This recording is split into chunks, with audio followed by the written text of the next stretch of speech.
প্রথমে আমি half litre মতো ফুল ক্রিম দুধ ফুটতে দিয়েছিলাম। নিয়েছি লেবুর টুকরো, লেবুর রস দিয়ে প্রথমে আমি দুধটা ছানা কাটিয়ে নেব।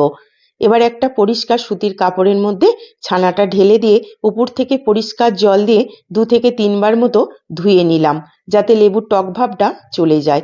ভালো করে জল ছেঁকে একটা আমি ভারী জিনিস দিয়ে ছানাটা কিছুক্ষণ চেপে রেখে দেব। আর একটা কড়াইয়ের মধ্যে 1 লিটার মতো ফুল ক্রিম দুধ ঘন হওয়ার জন্য রেখে দিয়েছি। ছানা থেকে জলটা ভালো করে বেরিয়ে গেছে, ছানাটা শুকনো হয়ে গেছে।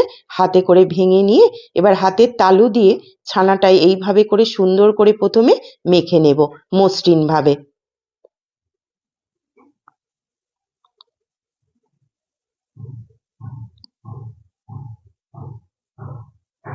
ছানাটা সুন্দর করে মেখে নিয়েছি এইভাবে করে।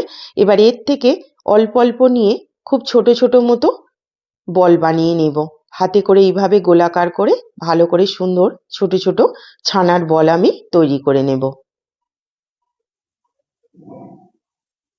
একটা বাটির মধ্যে দিলাম কিছুটা জল, আর নিয়েছি এখানে চিনি। 1 বাটি মতো চিনি এই জলের মধ্যে দিয়ে দিলাম। চিনি আর জল ভালো করে ফোটার জন্য রেখে দিলাম। ছানার বলগুলোও তৈরি হয়ে গেছে। এবার এই ফুটন্ত রসের মধ্যে ছানার বলগুলো দিয়ে হাই ফ্লেমে ঢেকে দিয়ে 10 থেকে 15 মিনিট মতো ভালো করে ফুটিয়ে নেব। 15 মিনিট মতো হয়ে গেছে, ঢাকাটা আমি খুলে নেব। মিষ্টিগুলো তৈরি হয়ে গেছে, দেখুন কতটা সুন্দর হয়েছে। সাইজেও কিন্তু বেশ বড় হয়ে গেছে। কাছ থেকে দেখাচ্ছি দেখুন। এবার মিষ্টিগুলো আমি নামিয়ে নেব। দুধটাও এদিকে অনেকটা ফুটে ঘন হয়ে গেছে। কয়েকটা ছোট এলাচ দিয়ে দিলাম। এখানে নিয়েছি আমি নলেন গুড়, নতুন পাটালি গুড় যেটা নলেন গুড়, সেটা বেশ কিছুটা এই দুধের মধ্যে আমি দিয়ে দিলাম। এবার দুধ আর এই নলেন গুড় ভালো করে ফুটে ঘন হওয়ার জন্য রেখে দিলাম। দুধ আর গুড় ভালো করে ফুটে ঘন হয়ে গেছে। আর মিষ্টিগুলো কতটা সুন্দর হয়েছে দেখুন।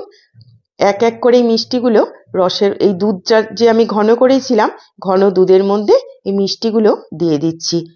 1 থেকে 1.5 মিনিট মতো একটুখানি ফুটিয়ে নেব এই ঘন দুধের সাথে মিষ্টিগুলো।